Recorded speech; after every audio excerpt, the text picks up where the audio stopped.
Ben, imos falar do topónimo Eira Pedriña e precisamente estamos na aldea de Eira Pedriña, do concello de Ames, onde naceu don Ramón Lorenzo, académico e persoa ilustre deste concello. Don Ramón, contenos que significa entón Eira Pedriña.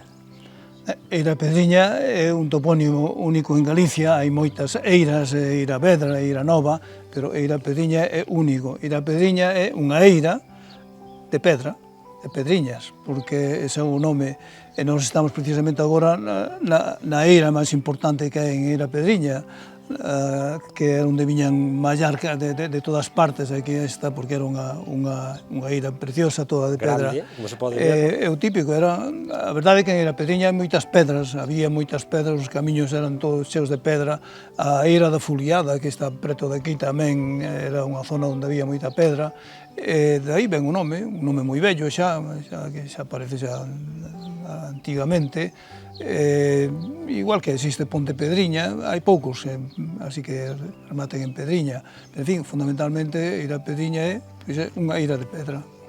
E o pan ou o trigo que se mallaba nestas eiras, que se plantaba por aquí? Sobre todo centeo, sí, centeo. Por exemplo, aquí en Framán, porque tamén viña de Framán, non, a mallar.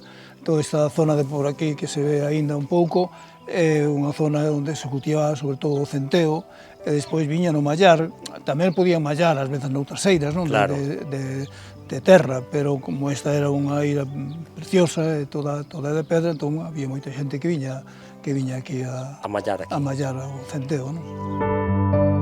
Don Ramón, e isto para que servía? Esta pía servía para mallar millo, realmente. Puñan espigas de millo, e despois cun chamado pisón, que era unha peza, daban como un martelo de madeira, mallaban aí, pisaban, chamábase pisaban, desfacíano, e iso daban despois ás vacas a comer. Sígame falando dos nomes das partes da aldea de Eira Pedriña. Unha é a taberna de que falamos antes, pois había o rueiro, que eran pouquiñas casas, 2 ou 3 casas que había, agora hai máis, e xa ao lado aquelas vellas que estaban ali, había outra máis que desapareceu porque fixeron unha nova ali, ao lado estaban todas as leiras, aí todo se cultivaba, que agora está todo a campo. E que nomes tiñan por aquí as leiras? A leira da Porta, o Tallo, xa non me lembro, así, un montón de nomes, claro. Un montón de nomes, que despois viña incluso onde se lavaba a roupa, ali ao lado nun reo que había, que era a Pontella, e ali había cortillas, as cortillas da Pontella, aí estaba o agro Lourenço, debaixo destas casas, debaixo do Pero rueiro. Pero Lourenço non era da súa familia, non tiña nada que ver. Era xa moi bello, e despois xa a partir do rueiro é onde empezaba realmente a aldea. E por aquí tamén temos unha casa que había moito máis para arriba, e tiñan un pombal que estaba cheo de pombas e de pichóns. Ainda se pode ver aí, non? Ainda se pode ver aí o pombal, ainda que a estrada que temos, o camiño que temos agora, xa está todo de cemento, porque antes era un camiño imposible de andar por el, porque era todo en pedra e terra, e non había maneira. A casa era aquela que está lá arriba, e tiñan aí o pombal, non?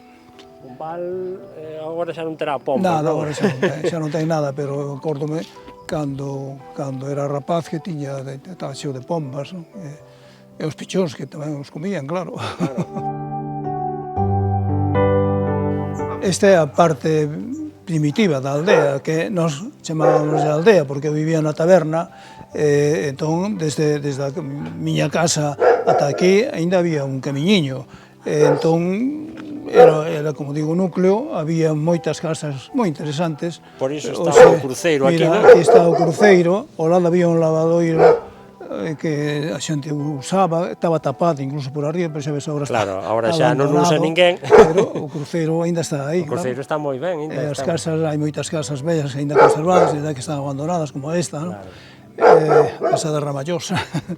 Pero, en fin, é así. E o camiño estaba tamén empedrado Non, ou aquí xa estaba en terra? O camiño era terra. Terra. O camiño era de terra, todos estes camiños eran de terra, non había ningún, como están agora, todos asfaltados ou con cemento, non? E iso que ten o cruceiro na base que parece... É como unha serpe. Unha serpe ou algo así, É non? unha serpe, sí. Sí, É unha serpente que é era unha serpe, típico, sí. que típico que lle puñan. E ten cabeiras tamén aí nas esquinas, non? Sí, sí. No, o cruceiro era É interesante. interesante. Este tamén está moi ben. E aquí entón había unha eira, don Ramón. Aquí era a eira da foliada. Aquí, cando era rapaz, os domingos xuntabas a xente e viña aquí bailar, viña as pandeiretas, eu non me lembro xa se traían algunha gaita de fol, pero por menos as pandeiretas, e algúns tocaban a pandeireta e cantaban, e outros bailaban aquí os domingos. Claro, daquela non había, cando era neno, non había outras festas, ou había as festas patronais, pero o resto do ano non había, entón xuntábanse aquí e facían a foliada. E vostede que facía mellor, cantar ou bailar? Home, eu era moi pequeno para cantar e bailar, non... Ainda que algunha vez teño bailado con miña nai, así de... Aquí nesta eira. Pero vamos, non... era así, o máis apropiado, porque ainda era un rapaz. Era un rapaciño, non? Despois xa marchei daqui e xa non sei como continuou, pero en fin, era a eira da foliada. Podemos facer aquí un selfie, don Ramón, na casa onde naceu vostede.